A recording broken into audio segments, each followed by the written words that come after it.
Hello प्यारे साथियों, आप सभी का स्वागत है हमारे एक और वीडियो में। साथियों, आप लोगों के प्यार और सपोर्ट से हम निरंतर वीडियो बनाने में सफल हो रहे हैं, क्योंकि आपके लाइक शेयर कमेंट से हमें मोटिवेशन मिलता है वीडियो बनाने के लिए, जो कि आप लोग कर रहे हैं। बहुत सारे लोग कर रहे हैं, लेकिन बहुत सारे लोग अभी भी नहीं कर रहे हैं, तो कर दिया करिए यार। अगर आप वीडियो आपको समझ में आती है तो आप कमेंट्स वगैरह ज़रूर करा करिए। तो देखिए, आज हमारा जो है नेक्स्ट टॉपिक हम लेके चल रहे हैं। आपको एक बार फिर से याद दिला दें भाई, हम चित्र वाले जितने पीडीएफ में क्वेश्चंस दिए गए हैं, बहुत ही सिंपल तरीके से हम आपको समझाने की कोशिश कर रहे हैं। अब जैसे जो न्यूमेरिकल है भाई, उसमें तो कुछ हम ट्रिक लगा नहीं सकते हैं, तो वो प्रॉपर सिंपल तरीके से हम वो न्यूमेरिकल आपको सॉल्व कराएंगे। अब देखिए, ये एसी का है 12 नंबर क्वेश्चन। हम लोग यहाँ पे एसी सर्किट जो पढ़ना शुरू कर चुके हैं, और ये एसी सर्किट का एक चित्र वाला न्यूमेरिकल दिया गया है। तो सबसे पहले देखिए, इसमें पूछा क्या है भाई, प्रतिबाधा पूछा है। प्रतिबाधा को हम जेड से प्रदर्शित करते हैं। अब ये प्रतिबाधा क्या होता है, इसके बारे में थोड़ा जान लीजिए। जैसे कि डीसी करंट में सिर्फ क्या होता है भाई, डीसी सर्किट में सिर्फ ये रजिस्टेंस होता है जो करंट का विरोध करता है। क्या होता है? रजिस्टेंस होता है।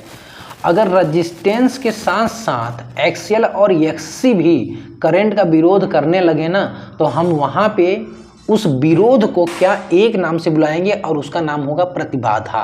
प्रतिबाधा का मतलब दो या दो से अधिक लोग अगर करंट का विरोध कर रहे हैं किसी सर्किट में, तो हम उसे कहते हैं भाई यहाँ पे प्रतिबाधा उत्पन्न हुआ है। ठीक है, ये प्रतिबाधा का मतलब होता है। और इसका मात्रक, अभी करंट का विरोध कर रहा है तो जाहिर सी बात है इसका मात्रक होता है ओम। इसका मात्रक क्या होता है भाई? ओम होता है। ठीक, इतना आपका क्लियर हुआ यहाँ पे। अब देखिए, इस प्रतिबाधा बराबर जो हमारा फार्मूला होता है, हम यहीं पे लिख दे रहे हैं। ये होता है भाई जेड बराबर, ये जेड बराबर होता है अंडर रूट में। देखिए, अंडर रूट में क्या होगा भाई, अंडर रूट में आर का स्क्वायर होता है। ठीक है, और फिर यहाँ पे देखिए एक्सियल, और ये माइनस ना हो कि ये ऐसे होता है, और ये एक्ससी होता है भाई का होल स्क्वायर। ये प्रतिबाधा बराबर फार्मूला होता है, आप याद कर लीजिए। अब यहाँ पे ये जो साइन इस तरह से बना हुआ है, ठीक है, ये वाली जो साइन यहाँ पे बनी हुई है, ठीक है, इस साइन का मतलब होता है अगर एक्सियल बड़ा होगा तो एक्सियल में से घटाएंगे, अगर एक्ससी बड़ा होगा तो हम एक्ससी में से घटाएंगे। कहने का मतलब इसमें जो बड़ा होगा हम उसी में से घटा के यहाँ पे लिख लेंगे। ठीक है, इस साइन का मतलब यही होता है।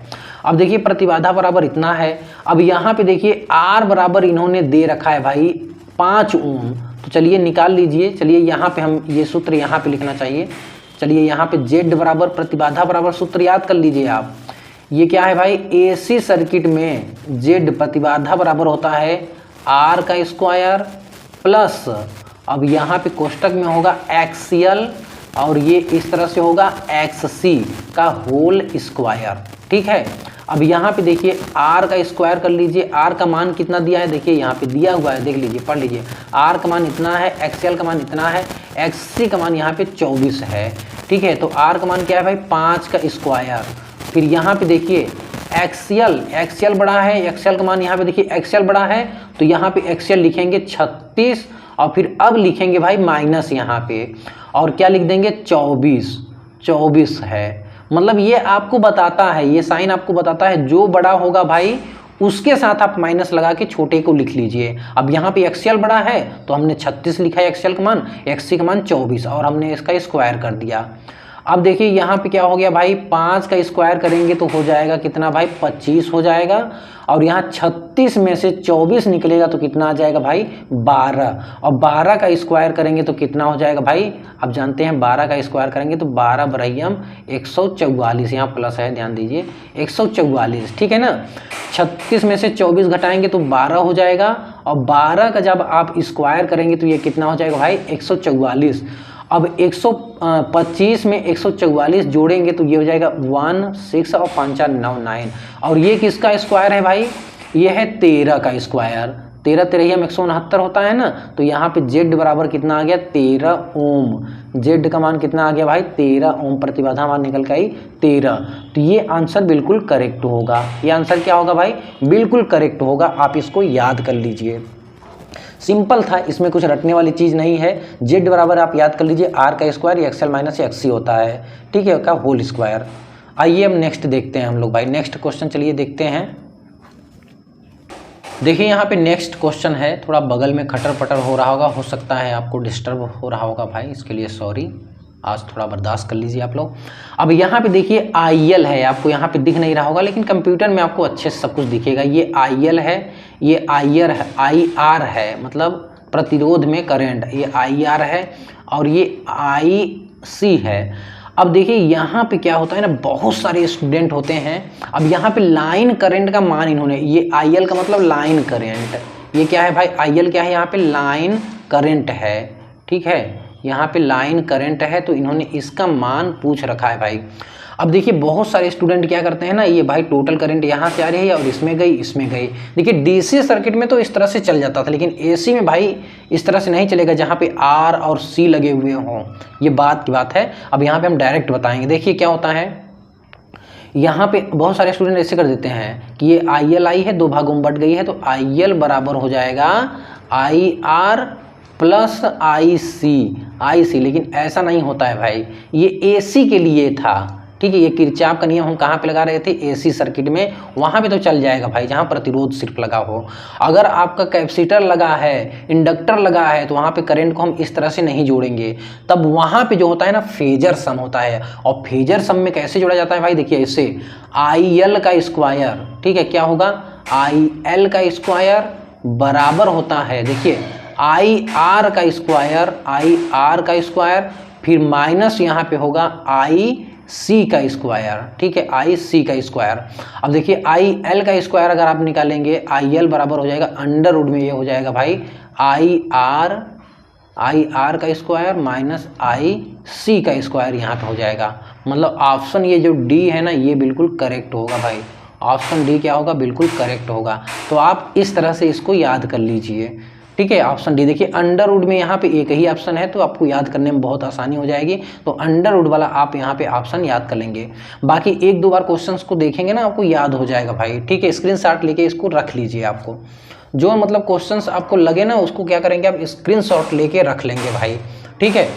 अब यहाँ पे देखिए परिपथ में भी वोल्टेज V और करंट I के बीच कला संबंध क्या है, कला संबंध। अब यहाँ पे देखिए ना, आपको थोड़ा सा टाइम देना पड़ेगा ताकि मैं इसको अच्छे से समझा सकूं, आपको रटा हुआ ना लगे। देखिए एक होता है भाई रजिस्टर, और एक होता है आपका भाई इंडक्टर, ठीक है, ये इस तरह से अगर बना दें तो इंडक्टर होता है, और एक होता है भाई आपका कैपेसिटर, ठीक है। अब अगर आप रजिस्टर में, जैसे हमने यहाँ पे वोल्टेज, चलिए यहाँ पे वोल्टेज हम AC वोल्टेज यहाँ पे दे रहे हैं, ठीक है, वही जो घरों में आती है, मान लीजिए 230 वोल्ट हमने दे दिया भाई, मतलब V वोल्टेज हमने दे दिया, और इस V वोल्टेज के कारण तब यहाँ से करंट I निकली, ठीक है। तो अब देखिए अगर ये रेजिस्टेंस है R और ये इंडक्टर है L और ये है आपका कैपेसिटर C, अगर ये रजिस्टर में आप करंट वोल्टेज लगाएंगे, सप्लाई वोल्टेज V, और ये करंट इसमें से गुजरेगी, तो आप देखिए इस वोल्टेज और करंट का जो बिहेवियर होगा ना, वो समान होगा भाई। इसे हम कहते हैं सेम फेज वाला बिहेवियर होगा। हम यहाँ पे आपको ज़्यादा डिटेल्स में आप जानने की कोशिश मत करिए, अगर आप पहली बार इसको पढ़ रहे होंगे ना तो फिर कन्फ्यूज हो जाएंगे। बस ये समझिए कि देखिए अगर हम रजिस्टेंस में से सप्लाई वोल्टेज लगा के, रेजिस्टेंस में से अगर हम वोल्टेज लगाए हुए हैं, रेजिस्टेंस में अगर हम वोल्टेज लगा रहे हैं, तो करेंट और वोल्टेज का जो बिहेवियर होगा, देखिए जो आपकी AC वोल्टेज होती है वो ऐसे चलती है भाई, ये ऐसे, इसका ग्राफ जब खींचेंगे तो इस तरह से मिलेगा। तो भाई जो करंट का बिहेवियर होगा ना, जैसे जैसे AC जहाँ जहाँ से चली है वहीं वहीं से हमारा करंट भी चलता है और वहीं भी जाके ख़त्म होता है भाई, ठीक है। मतलब हम इसे कहते हैं ये समान कला में चलते हैं, इनकी जो कलाएं होती हैं वो समान होती है। लेकिन भाई इंडक्टर में क्या होता है ना, इंडक्टर में देखिए क्या होता है, हमारा करंट जो होता है ना वो पीछे हो जाता है वोल्टेज से। अगर हम सेम इसी में अगर हम वोल्टेज अप्लाई कर दें, अगर हम इस इंडक्टर में वोल्टेज अप्लाई कर दें भाई, तो हमारा वोल्टेज क्या होता है, आगे चला जाता है और करंट पीछे चलता है। अब इसका मतलब क्या हुआ, देखिए भाई ऐसे, देखिए ऐसे मान लीजिए हमारा ये वोल्टेज है, ठीक है, ये हमारा वोल्टेज ऐसे चला, तो अब करंट क्या होगा भाई, अब पीछे हो जाएगा करंट। वोल्टेज देखिए यहीं से चलना शुरू कर दिया, ये जीरो होता है ना, यहीं से चलना शुरू कर दिया, जीरो से ही, लेकिन करंट थोड़ी देर बाद चलना शुरू करेगा यहाँ से, मतलब पीछे से करंट चलना शुरू करेगा। समझ रहे हैं आप लोग। पीच करंट थोड़ी देर बाद चलना शुरू करेगा, तो थोड़ी देर बाद मतलब इधर से चलना शुरू करेगा। तो ये किस में होता है भाई, इंडक्टर में। और ये कैपेसिटर में क्या होता है पता है, कैपेसिटर में होता है ना, अगर आप इसमें वोल्टेज अप्लाई करेंगे तो इसमें जो वोल्टेज है, मान लीजिए अगर वोल्टेज इधर से चला आपका, ठीक है, वोल्टेज इधर से चला, तो कैपेसिटर में करंट हमारा क्या हो जाता है, पीछे हो जाता है। कैपेसिटर में करंट क्या होता है, पीछे से चलना शुरू कर देता है, ठीक है, इस तरह से, ऐसे, समझ में आया ना। तो हमारा कैपेसिटर में करंट क्या होता है, पीछे, और इसमें रेजिस्टेंस में तो दोनों समान कला में, इनकी चाल ढाल यहाँ पे समान होगी। और यहाँ पे क्या होगा भाई, करंट हो जाएगा पीछे, जिसे हम कहते हैं लैग करता है करंट, और यहाँ पे करंट आपका लीड करता है, करंट आगे चलता है बल्कि वोल्टेज पीछे हो जाता है। अब हम इसको याद कैसे रखेंगे, तो इसके लिए एक सिंपल सा ट्रिक है, सी वी ल। देखिए ये एल क्या है भाई, इंडक्टर, इंडक्टर में देखिए करंट क्या है, पीछे है। देखिए ये आप इसको याद कर लीजिए, सिविल, और इसको इंडक्टर को ऐसे याद कर लीजिए। देखिए सी में क्या है, करंट आगे चल रहा है, और इंडक्टर में क्या है, इंडक्टर के पीछे ये करंट है ना, तो कहेंगे करंट यहाँ पीछे चलता है। अब करंट पीछे चलता है मतलब वोल्टेज आगे होगा। आई होप कि आपको समझ में आया होगा। तो अब यहाँ पे देखिए आपको ये डायग्राम दिखाया गया है, ये वोल्टेज का है, यहाँ पे ये वोल्टेज दिखाया गया है और ये करंट दिखाया गया है, और ये कह रहे हैं ये किसके बीच का संबंध है। तो अभी तो हमने बताया यहाँ पे देखिए करंट क्या है, देखिए वोल्टेज यहाँ से शुरू हो गया, वोल्टेज पहले ही चल दिया, और करंट आप देख रहे हैं कुछ देर बाद चलना शुरू कर रहा है। ये टाइम लाइन है आपका, ये कौन सी रेखा है, टाइम लाइन है, देख रहे हैं। अब मान लीजिए ये 0 है, फिर 1 2 3 4, ठीक है 4। अब देखिए मान लीजिए सेकेंड में, अगर हम इसको आपको समझाने के लिए, नहीं तो ये ओमेगा टी यहाँ पर लिखा जाता है, मान लीजिए सेकेंड में है, तो देख रहे हैं करंट जो है यहाँ 0 से ही, अरे सॉरी, वोल्टेज जो है 0 से ही, मतलब वोल्टेज क्या है, आगे चल रहा है, और करंट जो है मान लीजिए 4 सेकंड बाद चलना शुरू किया, करंट क्या हो गया भाई, लेट हो गया, ठीक है। तो करंट क्या है, यहाँ पीछे हो गया, और ये करंट पीछे किस में होता है भाई, तो आप देख लीजिए सिविल वाले ट्रिक में भाई, एल में, एल मतलब इंडक्टर में क्या है, करंट पीछे है।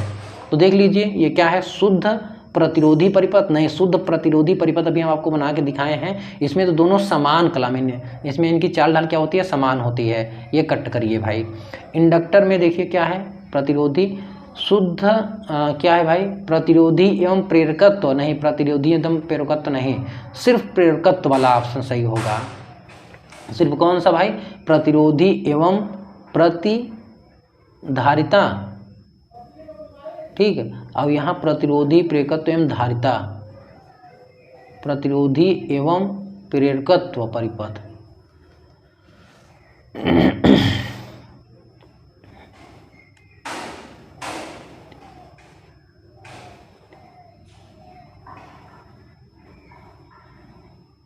देखिए यहाँ पे ना जो है प्रतिरोधी एवं धारिता वाला ऑप्शन तो होगा नहीं, इसमें शुद्ध ऑप्शन यही होना चाहिए था भाई, शुद्ध प्रेरकत्व परिपथ, प्रेरकत्व को ही इंडक्टर कहते हैं, इंडक्टेंस कहते हैं। तो यहाँ पे देखिए प्रतिरोधी एवं प्रेरकत्व, यही ऑप्शन सही होगा भाई। हालांकि यहाँ पे सिर्फ होना चाहिए शुद्ध प्रेरकत्व परिपथ है, ये भी ऑप्शन नहीं होगा, 3 यहाँ पे दिया है, ये तो एकदम कैंसिल हो गया। तो ये ऑप्शन सही होगा, लेकिन ये ऑप्शन मतलब लिखा सही नहीं है, इसको लिखना चाहिए शुद्ध प्रेरकत्व परिपथ। आइए अब हम लोग आगे बढ़ते हैं भाई, कुछ थोड़ा बहुत इधर उधर है। अब देखिए ये क्या है भाई, देखिए यहाँ पे देखिए वोल्टेज करंट क्या है, सभी समान में है। देखिए जहाँ से ये मान लीजिए कोई ये वोल्टेज हो गया, मान लीजिए ये करंट हो गया, ठीक है। तो आप देख रहे हैं जहाँ से करंट चलना शुरू कर रहा है वहीं से वोल्टेज, और जहाँ पे मैक्सिमम करंट हुआ वहीं पे मैक्सिमम वोल्टेज। तो देखिए दोनों क्या है, समान कला, इनकी चाल ढाल क्या है, लय क्या है, एक समान लय में चल रहे हैं। तो ये किस में होता है भाई, अच्छा ये पूछा है, इसका मतलब क्या है, धारा एवं वोल्टेज समान कला में, इसका ये ऑप्शन सही होगा, धारा एवं वोल्टेज क्या है, समान कला में है। चलिए नेक्स्ट देखते हैं भाई। नेक्स्ट यहाँ पे देखिए क्या है, एसी सर्किट में रिएक्टिव पावर का सूत्र क्या है, 11 नंबर क्वेश्चन एसी सर्किट में यहाँ पे पूछे हैं, रिएक्टिव पावर का सूत्र क्या है। अब देखिए यहाँ पे हमें आपको ना कम से कम जो है 4 नंबर का क्वेश्चन हम आपका यहाँ पे एकदम फिक्स कराने वाले हैं कि यहाँ से 4 नंबर का क्वेश्चन आपके एग्जाम में पूछा जाता है। अब ध्यान से सुनिए भाई, आप जो आपका एक्स अक्ष पढ़े होंगे ना, ऐसे ये मान लीजिए हमारा लाइन हो गया, इसे हम क्या कहते हैं वाई, और इसे हम कहते हैं एक्स। अब ये जो एक्स अक्ष होता है इसे हम कहते हैं वास्तविक लाइन, ठीक है, रियल लाइन इसे हम कहते हैं। और ये जो वाई अक्ष की लाइन होती है भाई इसे हम कहते हैं काल्पनिक लाइन। मैथ में पढ़ाया जाता है, ये क्या है, वाई अक्ष वाली काल्पनिक लाइन है, ठीक है। वाई अक्ष वाली क्या है, ये काल्पनिक लाइन है, और ये एक्स अक्ष वाली क्या है भाई, ये वास्तविक लाइन है। अब यहीं पे देखिए क्या होता है ना, अब यहाँ से हम एक पावर ट्रायंगल बना रहे हैं, ध्यान दीजिए। अब यहाँ हम क्या बनाने जा रहे हैं भाई, एक पावर ट्रायंगल बना रहे हैं। अब ध्यान से इस चीज़ को देखिए, देखिए ये काल्पनिक लाइन को मैंने आगे बढ़ाया ऐसे, और यहाँ पे हमने एक त्रिभुज बना दिया ये ऐसे, ठीक है। अब देखिए क्या हो गया, पावर ट्रायंगल हो गया। अब ये जो होती है भाई, अब पावर, मेन पावर, ये क्या, ये वाली जो लाइन होती है ये होती है भाई आपकी टोटल पावर, ठीक है, जिसे हम कहते हैं अपरेंट पावर, VI कहते हैं। क्या कहते हैं भाई, अपरेंट पावर, हम इसे कहते हैं VI, लिख लीजिएगा अपरेंट पावर। और यहाँ पे ये पूछा जाता है अपरेंट पावर बराबर सूत्र क्या होता है, तो यहाँ पे हम लिख दे रहे हैं, ये कौन सा पावर है भाई, अपरेंट पावर, ठीक है। ये कौन सा पावर है, अपरेंट पावर। कभी कभी ऐसे दर्शा दिया रहेगा, ऐसे यहाँ पे ना ऐसे x निकाल के पूछ देगा कि x बराबर है, तो आप कहेंगे ये x वाली जो लाइन है ये VI वाली लाइन है, और इसका मतलब होता है अपरेंट पावर। अब यहाँ पे यूनिट इसका पूछा जाता है भाई, यूनिट पूछा जाता है, मात्रक पूछा जाता है। तो यूनिट क्या होगा, V का वोल्ट, I का एम्पियर, तो इसकी यूनिट होगी वोल्ट एम्पियर। और बड़े में और लिखेंगे तो किलो कर दीजिए, किलो वोल्ट एम्पियर। और क्या कर सकते हैं भाई, मेगा में कर दीजिए, मेगा वोल्ट एम्पियर। कहने का मतलब इसकी यूनिट जो मेन होती है वो क्या होती है भाई, वोल्ट एम्पियर होती है। अपरेंट पावर की यूनिट होती है वोल्ट एम्पियर। यहाँ पे और ज़्यादा हम डिटेल्स में नहीं जाना चाह रहे हैं भाई, इस चीज़ का ध्यान दीजिए। अब देखिए ये जो पावर होती है ना, इसे हम कहते हैं वास्तविक पावर। ये वाली लाइन जो होती है, ठीक है, त्रिभुज की ये जो लाइन होती है ये क्या होती है, वास्तविक लाइन, और इसे हम कहते हैं एक्टिव लाइन, एक्टिव पावर। और ये क्या होता है भाई, VI के साथ cos फाई लगा होता है, VI के साथ क्या लगा होता है भाई, cos फाई लगा होता है। और इसे हम क्या, ये कौन सा पावर है, ये आपका है एक्टिव पावर। क्या है भाई, एक्टिव पावर। अब देखिए आपको ना पता होना चाहिए एक्चुअली कि कौन सा लाइन एक्टिव पावर को शो करता है। ऐसे लाइन खींच के आपसे पूछ देगा कि ये क्या है, एक्स क्या, ये जो लाइन एक्स के रूप में जो लाइन को शो कराया गया है ये कौन सा पावर है, तो आप कहेंगे ये तो एक्टिव पावर है, VI cos फाई। अब इसका यूनिट पूछा जाता है आपसे, यूनिट, और यही वर्किंग पावर होता है भाई। कोई भी काम होता है ना तो इसी पावर की सहायता से होता है, ये ध्यान दीजिए आप। और इसकी यूनिट होती है भाई वाट होती है, क्या होती है, वाट, एक्टिव पावर की यूनिट, तभी तो कहते हैं वाट लगा देंगे। तो ये एक्टिव पावर है, एक्टिव मतलब भाई एक्टिव पावर, ठीक है, यूजफुल पावर इसे कहते हैं। वाट यूनिट होगी, फिर मेगावाट बड़े में लिख सकते हैं, या फिर किलोवाट कह लीजिए, आपके घरों में कनेक्शन होता होगा ना, किलोवाट, ओके। अब ये जो लाइन है भाई यही आपकी है रिएक्टिव पावर, ठीक है। चलिए इसको हम थोड़ा कलर चेंज करके इधर से लिख दे रहे हैं। देखिए ये जो लाइन है आपकी वाई अक्ष वाली, इसे हम कौन सा पावर कहते हैं भाई, इसे हम कहते हैं रिएक्टिव पावर। कौन सा, रिएक्टिव, जो सप्लाई में वापस हो जाती है, इससे ये यूजफुल, नॉन यूजफुल पावर है। और ये होता है भाई VI साइन फाई, VI क्या होगा, साइन फाई। अब फाई हो सकता है, थीटा हो सकता है, अल्फा होता है, बीटा, गामा, कुछ भी हो सकता है। अब यहाँ हम फाई लिख रहे हैं तो इसका मतलब फाई ही नहीं होगा, जैसे इसमें थीटा के रूप में दिया है। तो ये होता है रिएक्टिव पावर। अब इसका यूनिट भी आप याद कर लीजिए, ये सभी मोस्ट इंपॉर्टेंट है, एकदम स्क्रीनशॉट लेके रख लीजिए भाई। ये यूनिट इसका क्या होगा, देखिए वोल्ट एम्पियर, फिर रिएक्टिव पावर है तो यहाँ पे रिएक्टिव निकाल लीजिए, और बड़ा में लिखना है किलो वोल्ट एम्पियर कर लीजिए, ठीक है, मेगा वोल्ट एम्पियर कर लीजिए, ठीक है। इस तरह से आप कर सकते हैं। तो ये देखिए बहुत ही मोस्ट इंपॉर्टेंट, इसमें पूछा जाता है, जैसे ऐसे त्रिभुज बना दिया रहेगा, सिंपल जैसे ऐसे त्रिभुज बना दिया रहेगा, और आपसे पूछ लेगा ये क्या है भाई, ये कौन सी लाइन है, कौन सी पावर की लाइन है, अपरेंट पावर की लाइन। ये क्या है, एक्स अक्ष वाली। देखिए ये वास्तविक लाइन पे कौन सा पावर होता है, रियल पावर, और वो कौन सा पावर है भाई, एक्टिव पावर। और ये काल्पनिक पे रिएक्टिव पावर, जो नॉन यूजफुल पावर होता है, इसका कोई यूज नहीं होता है। हाँ बाद में मशीन में पढ़ेंगे तो इसका यूज होता है भाई, चुंबकीय जो फ्लक्स वगैरह मैग्नेट बनता है ना, इसी से बनता है, रिएक्टिव पावर से ही। चलिए वो बात की बात है। अब यहाँ पे देखिए रिएक्टिव पावर के बारे में पूछा है इन्होंने, तो रिएक्टिव पावर के लिए कौन सा सही हो जाएगा भाई, ये वाला, ठीक है, जिसमें साइन लगा हुआ है। रिएक्टिव कंपोनेंट्स है भाई ये साइन, और आप साइन सभी लोग जानते हैं, साइन जो होता है वाई अक्ष पे आता है, तो ये है रिएक्टिव पावर, ठीक। चलिए भाई बहुत टाइम ले रहा हूँ आपसे। अब देखिए यहाँ पे क्या है भाई, ये कितना वोल्ट दिया है यार, शायद 1.5 वोल्ट है और ये पूछा है परिपथ का कुल वोल्टेज कितना होगा। देखिए सभी क्या है भाई, समांतर में सभी जुड़े हुए हैं और आप जानते हैं समांतर में वोल्टेज क्या होता है, समान होता है। तो ये 1.5 वोल्ट यहाँ भी आपको मिलेगा। ठीक है, तो ऑप्शन कौन सा, ए ऑप्शन बिल्कुल करेक्ट होगा। चलिए नेक्स्ट देखते हैं भाई। नेक्स्ट देखिए, नेक्स्ट क्वेश्चन में क्या है, इन्वर्टर परिपथ में कौन सा, देखिए ये अगर आप ध्यान से देखेंगे ना, इसे हम कहते हैं भाई SCR। ध्यान दीजिए ये क्या है, SCR है भाई। SCR का जो सर्किट होता है, डायग्राम होता है, कुछ इस तरह से बनाया जाता है। ठीक है, तो हम इसे क्या कहते हैं, SCR कहते हैं। तो यहाँ पे देखिए SCR यूज्ड इन्वर्टर, ये क्या है, SCR। ठीक है, SCR उपयोगित इन्वर्टर है, ये ऑप्शन ये बिल्कुल करेक्ट है। ठीक, चलिए नेक्स्ट देखते हैं भाई और क्वेश्चंस कुछ कर लिया जाए।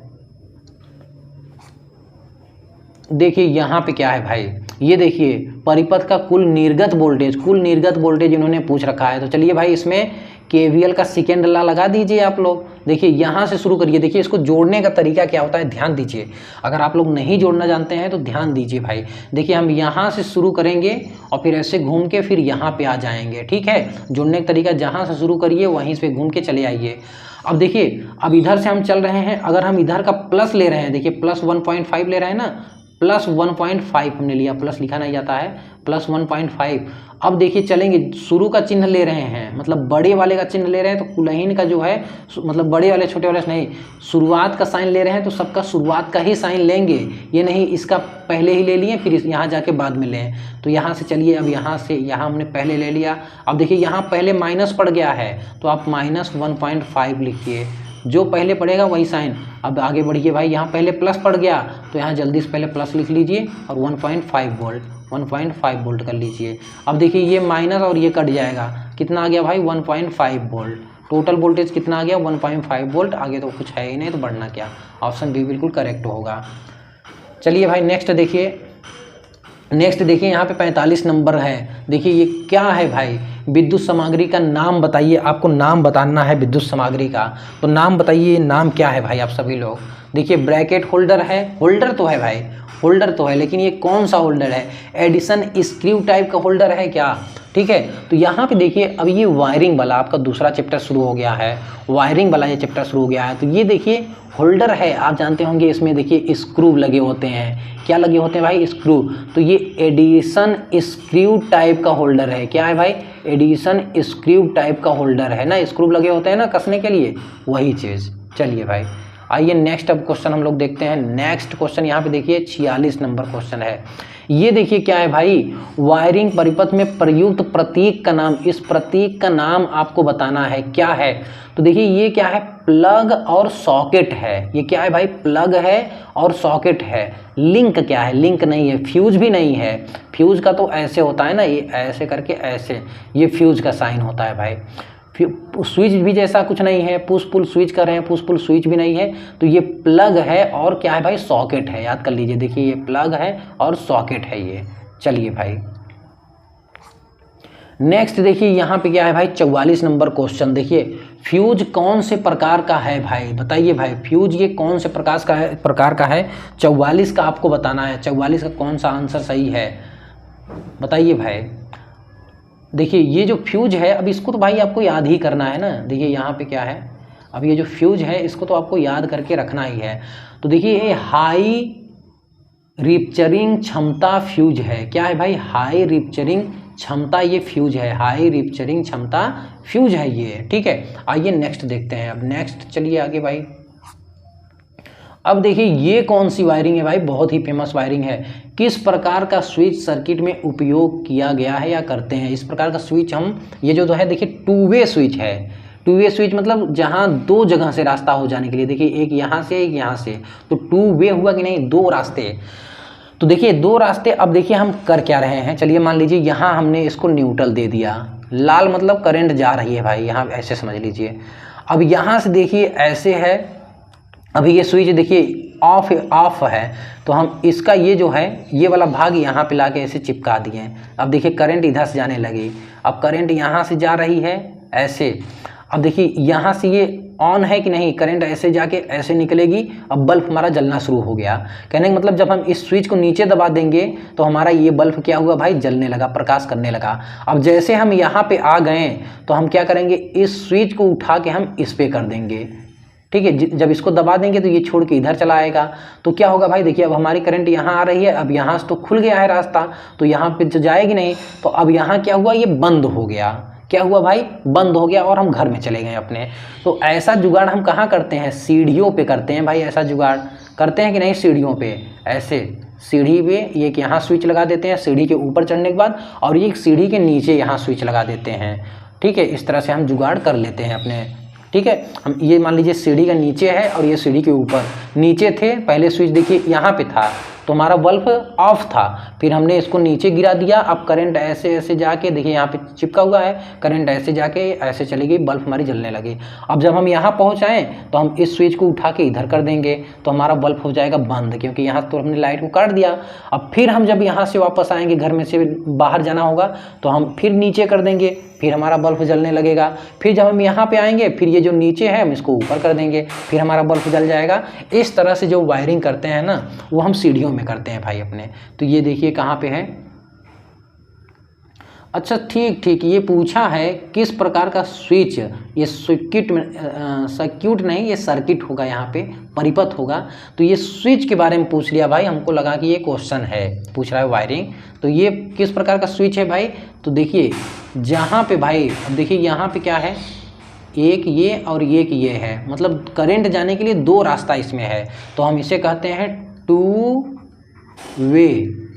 वे स्विच। कौन सा भाई, टू वे, दो रास्ते वाले स्विच। तो ये कौन सा है, टू वे स्विच है। अभी हम जो समझाए हैं ना, ये आगे भी मिलेगा, तो आप दिक्कत ना लीजिए कि हमारा यार सर जी टाइम बर्बाद कर दिया, अभी ये आगे भी मिलेगा, तो आप समझ जाइएगा, वहाँ पे जो है करी जाएगी भाई। अब देखिए ये क्या है भाई, कंड्यूट सामग्री का नाम क्या है। ये देखिए जब आप वायरिंग करते हैं ना, तो ये तार और को जोड़ने में ये कंड्यूट है ना, तो इसका नाम पूछे हैं, तो ये क्या है भाई, बेंड तो है, और कभी कभी ये पूछ लेते हैं इसके बीच का कोण कितना है। तो आप जानते हैं वायरिंग जब करते हैं तो 90 अंश पे इसे मोड़ा जाता है ना, तो ये कितने डिग्री का है भाई, 90 अंश पे मोड़ रहता है, ठीक है। समझ रहे हैं ना, वायरिंग कहीं से घुमाना हुआ, ठीक है, जैसे ऐसे तार ले जा रहे हैं, फिर हमको नीचे ले जाना है, तो 90 पे ही तो हम मोड़ के ऐसे नीचे ले जाते हैं तार को, ठीक है। तो ये क्या है भाई, इसे हम कहते हैं निरीक्षण बैंड, निरीक्षण बैंड, हम इसे क्या कहते हैं, निरीक्षण बैंड कहते हैं, ठीक है, वायरिंग में यूज करते हैं भाई। अब देखिए ये क्या है भाई, आप इसको यूज करते होंगे प्रेस में, और कहाँ यूज करते हैं, हीटर में भी यूज कर लेते हैं इसका, ठीक है। तो ये देखिए है क्या, अब देखिए है क्या, अब इसका नाम आप जान लीजिए, इसको आप देखते होंगे भाई, ये चीनी मिट्टी वगैरह बना रहता है, तो ये है क्या। और यहाँ पे दो छेद होते हैं, होल होते हैं ना, जो सीधा घुस जाता है उसमें भक्क से। देखिए है क्या, ये भी नहीं है, दो पिन प्लग नहीं है, तीन पिन प्लग नहीं है, सीधा प्रवेश के साथ लौह संयोजक, ठीक है, यही है भाई ये, ठीक है। देखिए यहाँ पे आयरन यहाँ पे लिखा हुआ है, ठीक है, iron connector, iron connector with direct entry, सीधा प्रवेश के साथ लौह संयोजक, ठीक है, लौह संयोजक, ठीक है भाई, iron connector with direct entry, ठीक है, प्रेस रेस में इसका यूज करते हैं ना, सीधा प्रवेश के साथ लौह संयोजक, ठीक है, सीधा प्रवेश के साथ लौह संयोजक, ठीक है ना, ये चीज़ है भाई, ये आयरन कनेक्टर है। यहाँ लौह संयोजक का मतलब मुझे नहीं है, हिंदी में थोड़ा गड़बड़ लिख दिया, ये एक्चुअली में आयरन कनेक्टर है डायरेक्ट एंट्री के साथ, ठीक है ना, आप जानते होंगे इस्त्री वगैरह में इसका यूज करते हैं। अब देखिए भाई ये क्या है भाई, ये 57 नंबर क्वेश्चन, ये है क्या, देखिए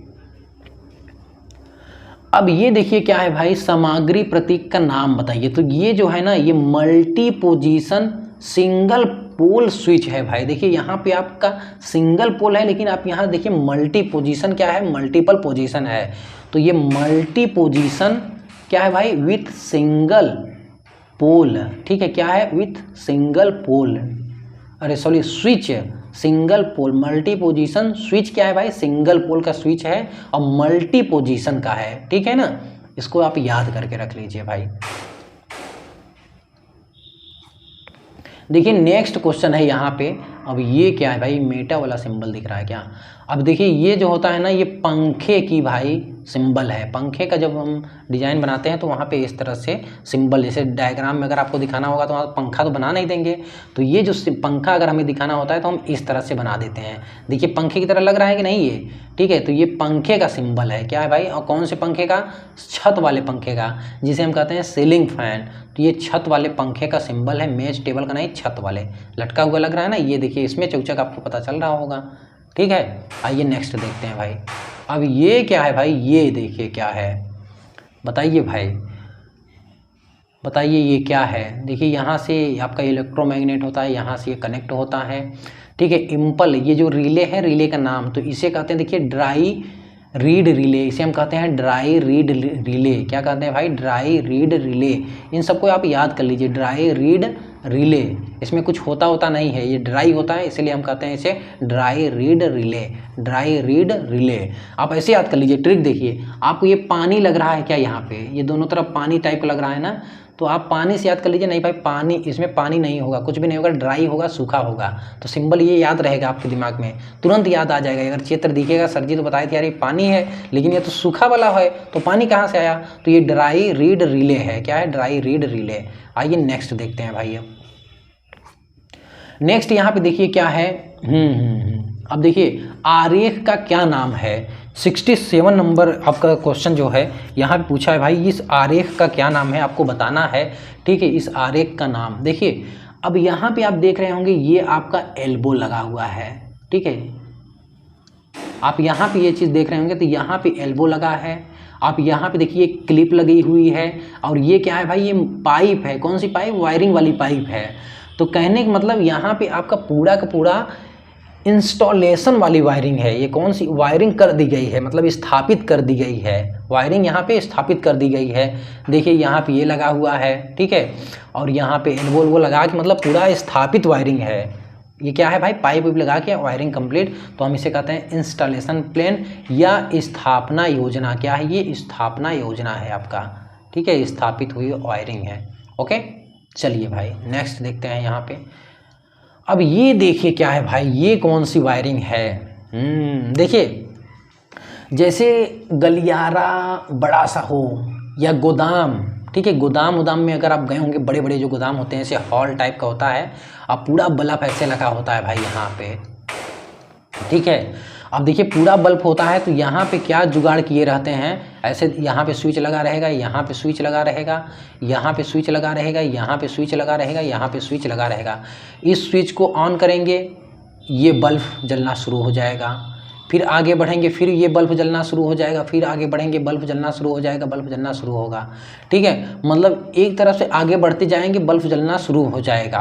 अब यहाँ पे देखिए, तो ऐसी जो वायरिंग की जाती है भाई, वो होती है गोडाउन की वायरिंग, गोदाम की वायरिंग हो जाती है। अब देखिए यहाँ पे, अब देखिए यहाँ पे आप देख रहे होंगे, अब ये आपका है न्यूट्रल वायर, यन लिखा है, और ये आपका लाइन है, फेज वायर है। अब देखिए यहाँ पे हम इन सब में ये न्यूट्रल वायर का कनेक्शन देखिए यहाँ पे कर दिया गया है भाई, न्यूट्रल वायर का कनेक्शन कर दिया गया है, इसमें भी गया है, जहाँ लाल लाल देख रहे होंगे आप, ये सभी क्या है, न्यूट्रल वायर कनेक्शन है। अब देखिए इसमें चाहिए फेज, और फेज के लिए हम ले लेते हैं कलर ब्लू कलर, ठीक है। अब देखिए ये फेज यहाँ से है, ऐसे ऐसे, ठीक है। अब यहाँ से देखिए ये फेज यहाँ से जाएगा, ऐसे जाएगा भाई, ऐसे, ठीक। ये देखिए ये स्विच है, फिर ये अभी स्विच देखिए इस स्थिति में है, ऐसे, ठीक है। अब देखिए जैसे, अब देखिए यहाँ पे क्या है, ये ओपन है, जैसे ही हम इसको ऐसे जोड़ देंगे भाई, जोड़ दिए ना, अब ये क्या होगा भाई, ऐसे होते हुए आपका ये बल्ब देखिए जलने लगा। यहाँ पे न्यूट्रल मिल रहा था, फिर फेज भी मिलने लगा। अब देखिए क्या करेंगे, अगर हम इसको यहाँ से, अब ये देखिए, अब इस स्विच को हम घुमा के इसमें चिपका देंगे। अब यहाँ क्या हो गया भाई, ये हो गया ओपन, तो अब ये बल्ब जलना बंद हो जाएगा, ये बल्ब जलना क्या हो जाएगा, बंद हो जाएगा। गोडाउन में इसी तरह वायरिंग होती है, एक तरफ से जलाते जाएंगे, दूसरी तरफ से बंद होता जाएगा, ठीक है। अब इसको अगर हम यहाँ चिपका दिए, तब ये करंट यहाँ से हो गई कट, और ये जुड़ गया इसमें। अब ये देखिए यहाँ से जाना शुरू किया, फिर यहाँ से जाना शुरू किया लाइट यहाँ, और न्यूट्रल इसमें मिल ही रहा है, फिर फेज मिल गया। अब ये बल्ब जलना शुरू कर दिया, ये बल्ब जलना शुरू किया। अब हम क्या करेंगे भाई, अब आगे बढ़ेंगे, इसको यहाँ ऐसे सटा देंगे, स्विच ऐसे ऑन कर देंगे अब इधर। अब देखिए ये वाला लाइन हो गई कट, अब ये बल्ब बंद, अब ये यहाँ से गया और ये बल्ब जलना शुरू हुआ। इस तरह से फिर यहाँ पे लाएंगे, ये कट जाएगा, फिर यहाँ से ये बल्ब जलना शुरू होगा। इस तरह से हम क्या करते हैं, अपने गोदाम में से प्रवेश करते जाते हैं, देखते जाते हैं, बंद करते जाते हैं, क्योंकि इतना बड़ा रहता है ना। अभी तो आप देखे नहीं होंगे, हो सकता है बहुत सारे लोग देखे होंगे, बहुत बड़े बड़े गोडाउन होते हैं भाई जहाँ सब रखे जाते हैं। तो हम क्या करते हैं, एक तरफ से आगे जाते हैं, बल्ब हमारा बुझता चले जाएगा, ऐसे जलाते चले जाएंगे, अपने आप उधर से बल्ब बुझता हो चले जाएगा, ठीक है ना। तो इस तरह से ये वायरिंग की जाई है। तो ये किसकी वायरिंग है भाई, ये है गोदाम की वायरिंग है। किसकी वायरिंग है, गोदाम की वायरिंग है, ठीक है। आप इस चीज़ को ध्यान से देख लीजिए भाई। आज तो यार बहुत टाइम हो गया, ठीक है। चलिए अब ना ऐसा करते हैं, आज की वीडियो में बस इतना ही रखते हैं भाई, क्योंकि समय बहुत ज़्यादा हो गया, बहुत लंबा वीडियो हो जाएगा। तो बाकी आपको वीडियो कैसा लगा, सच में अगर वीडियो अच्छा लगा है, समझ में आया है क्वेश्चन ना, तो यार प्लीज़ या पूरा करा देते हैं यार, ठीक है। आज एक पूरा मतलब वीडियो कंप्लीट करा ही देते हैं, ठीक है। थोड़ा आप लोग पेशेंस रखिए। चलिए अब जल्दी जल्दी करा देते हैं, ज़्यादा नहीं, 6-7 क्वेश्चन और बचे हुए हैं, ठीक। अब देखिए भाई ये क्या है, ये कौन सी वायरिंग है, आपको देखना है, आओ बताना है भाई। चलिए बताइए ये क्या है, ठीक है। अच्छा यहाँ पे क्या पूछे हैं, चिन्हित, ये एक्स के रूप में जो चिन्हित किया गया है इसका नाम इन्होंने पूछा है भाई। तो चलिए आप इसका नाम बताइए, एक्स के रूप में जो चिन्हित किया। चलिए भाई बताइए, देखिए यहाँ पे एक्स के रूप में कौन सा, ये देखिए क्या है, ये है आपका स्विच है, और यहाँ पे इस तरह से लगा हुआ है। तो इसका मतलब क्या होता है, इसका मतलब देखिए होता है लिंब पर तारों की संख्या को ये बताता है। ये क्या बताता है भाई, ऐसे क्या बताता है यहाँ पे चिन्ह, ये लिंब पर जो तारों की संख्या होती है ना, उसको ये बताता है भाई। आइए नेक्स्ट हम लोग देखते हैं। अब देखिए यहाँ पे क्या है भाई, इस तरह से पूरा यहाँ पे बना के इस तरह से पूरा अरे फैला दिया गया है। अब देखिए यहाँ पे न्यूट्रल है, एक लाइन है, तो ये तो है भाई सिंगल फेज का कनेक्शन, ठीक है। ये क्या है भाई, ये सिंगल फेज का कनेक्शन है, इतना तो पक्का है, क्योंकि एक न्यूट्रल है और एक ही लाइन है, ठीक है। तो ये भाई थ्री वाला 3 प्लेट सेलिंग, ठीक है, ये सभी नहीं। देखिए संयुक्त बॉक्स विधि, ठीक है, joint box method, looping back विधि या प्लेट सेलिंग रोज उपयोग करके लूप इन विधि या प्लेट सेलिंग रोज का उपयोग करके लेप डन विधि। बताइए इसमें से क्या। देखिए यहाँ पे ये जो है ना, ये देखिए क्या पूरा लूप की तरह बना दिया गया है। तो ये क्या है भाई, लूपिंग बैक मेथड हम इसे कहते हैं, लूपिंग बैक मेथड। ये 3 वाला तो सब काट दीजिए, 2 वाला भी नहीं होगा, क्योंकि यहाँ पे सिंगल फेज ही यूज किया गया है। तो 2 फेज और 3 फेज और 2 फेज का तो सवाल ही नहीं उठता। बाकी यहाँ पे देखिए आप देख सकते हैं इस तरह से लूप की तरह बनाया गया है। तो लूपिंग बैक मेथड या लूपिंग इन मेथड भी इसे कहते हैं, लूपिंग इन मेथड भी हम इसे कहते हैं। आइए नेक्स्ट देखते हैं भाई। देखिए बताइए ये क्या है। अच्छा हाँ, ये वही भाई सीढ़ी वायरिंग कैसे होती है, आपको याद आया ना। यहाँ से है, सीढ़ी पे चढ़ रहे हैं तो इसको ऑन कर दिए, फिर यहाँ से इसको ऑफ कर देंगे, ठीक है। ये आपका बल्ब है, ये जो बनाया गया है ये बल्ब है। सीढ़ी पे एक बल्ब लगा हुआ है कहीं, और हम यहाँ से सीढ़ी पे चढ़ रहे हैं तो एक स्विच हमको लगा है नीचे और एक स्विच सीढ़ी के ऊपर ऑन ऑफ करने के लिए। तो ये किसकी वायरिंग है भाई, टनल कहाँ है, सीढ़ी, यार सीढ़ी वायरिंग है, ठीक है, सीढ़ी की वायरिंग है। चलिए नेक्स्ट देखते हैं भाई। देखिए ये क्या है भाई, अब ये देखिए यहाँ से हम इसमें करंट पास करेंगे, और करंट जब पास होगा तो यहाँ इलेक्ट्रोमैग्नेट बनेगा और फिर ये चिपक जाएगा, तो हमारा रिले काम करना शुरू कर देता है। तो ये क्या है भाई, देखिए इलेक्ट्रोमैग्नेट रिले है। ये कौन सा रिले है साथियों, इलेक्ट्रोमैग्नेट रिले है। ये ऑप्शन डी क्या होगा, बिल्कुल करेक्ट होगा, इलेक्ट्रोमैग्नेट रिले। चलिए नेक्स्ट देखते हैं भाई, जल्दी जल्दी थोड़ा कर लिया जाए अब, ठीक है।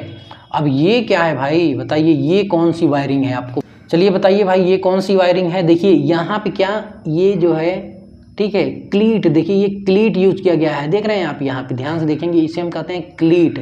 जगह जगह पे बहुत सारे क्लीट यूज किए गए हैं। तो ये कौन सी है, क्लीट वायरिंग हम इसे कहते हैं। क्या कहते हैं, क्लीट वायरिंग हम इसे कहते हैं। आइए नेक्स्ट चलते हैं भाई, नेक्स्ट देख लेते हैं। वो नो, ये क्या है, देखिए यहाँ पे ये क्या है भाई, आप यहाँ पे अगर देखेंगे ध्यान से ना, देखिए ये बल्ब और ये बल्ब। अच्छा हम पहले क्या कर देते हैं, फिर वही पेन हमको लेना पड़ेगा। चलिए एक ही सेव कर देते हैं। हमने यहाँ पे दे दिया इसको न्यूट्रल की सप्लाई, न्यूट्रल की दे दिया।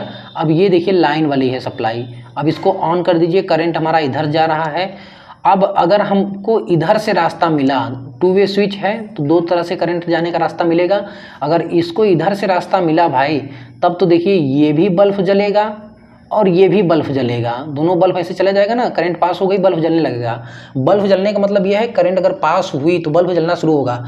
लेकिन दोनों क्या है, श्रेणी क्रम में लगे हुए हैं, और श्रेणी क्रम में लगे हुए हैं तो ये बल्ब बहुत धीमे धीमे जलेगा, दोनों जल रहा है। लेकिन भाई एक रास्ता देखिए यहाँ से है, अगर हमारा स्विच का पोजीशन इस तरफ से है तो देखिए ये फिर बल्ब जाएगा इधर से और ये करंट इधर से चला आएगा, ठीक है, ऐसे जाएगा ऐसे और फिर ये ऐसे जाएगा। तो यहाँ पे क्या होगा, सिंगल बल्ब ही जलेगा, ये बल्ब बंद हो जाएगा। तो अब देखिए यहाँ पे दो लैंप मदद संचलन नहीं भाई, एक स्विच द्वारा नियंत्रित बल्ब नहीं, यहाँ पे दो स्विच लगे हुए हैं, ठीक है। आओ देखिए दो स्विच लैंप पर नहीं भाई, देखिए एक लैंप उज्ज्वल और दो लैंप मंद संचलन, यही होगा भाई। एक लैंप क्या होगा, उज्ज्वल होगा, और दो लैंप क्या होगा, मध्य संचलन होगा। ये ऑप्शन बिल्कुल करेक्ट है। ओके, आइए नेक्स्ट देखते हैं भाई। देखिए ये जो स्विच है यहाँ पे ऑप्शन नहीं दिया है, हम इसे कहते हैं, देखिए ये क्या है भाई, ये तो भाई किस तरह से, चलिए इसको थोड़ा बना दिया जाए, ये या नाक कान आँख, ये तो भाई आपकी इंटरमीडिएट वाली गर्लफ्रेंड लग रही है भाई, ठीक है ना। देखिए ये पतली कमर, कौन सी भाई, 12 क्लास वाली, ठीक है 12 क्लास वाली है ये, ठीक है। तो ये जो प्रतीक है, इस प्रतीक का नाम आपको बताना, तो 12 बता तो दिया, 12 को हम क्या कहते हैं, इंटरमीडिएट। 12 को हम क्या कहते हैं भाई, इंटरमीडिएट कहते हैं भाई, ठीक है। ये क्या है, इंटरमीडिएट, और ये लड़की नहीं है भाई, स्विच है, SWITCH है, ये स्विच है भाई, क्या है, इंटरमीडिएट स्विच। याद हो गया कि नहीं, याद आएगा तो अपना भाई याद कर लेना, ठीक है। 12, ओके। चलिए नेक्स्ट देखिए भाई, लास्ट क्वेश्चन है आज का। देखिए ये क्या है भाई, ये क्या चीज़ है, आपको बता सकते हैं ये क्या चीज़ है, किस चीज़ का ये डायग्राम जो बनाया गया है या कुछ भी जो दिखाया गया है, ये क्या बताना चाह रहे हैं, बताइए भाई ये क्या बता रहे हैं। तो ये देखिए वायरिंग किया गया है, वायरिंग देखिए यहाँ पे बता रहे हैं, दो तार यहाँ से जाएगा, यहाँ पे ये लगेगा, यहाँ पे ये लगेगा, तो ये वायरिंग है, क्या है भाई, वायरिंग करके आपको दिखाया गया है। अब आपको इंस्टॉलेशन अपने आप करवा लेना है यहाँ पे, ठीक है। तो ये क्या है, वायरिंग है, ठीक है। तो आई होप कि आज क्लास बहुत ज़्यादा लंबा हो गया, बट आई होप सो कि आपको बहुत अच्छे से समझ में आया है। अगर समझ में आया है तो भाई वीडियो को लाइक करिए, शेयर करिए। अगर आप हमारे चैनल पे नए हैं तो चैनल को सब्सक्राइब करके साथ में बेल आइकन को भी प्रेस कर लीजिए। आज के लिए बस इतना ही रखते हैं, मिलेंगे फिर से एक और नए बेहतरीन वीडियो के साथ। तो लाइक शेयर और कमेंट करके जाइए भाई। बहुत बहुत धन्यवाद। All the best for your bright and successful future. Bye bye, take care all of you, thank you for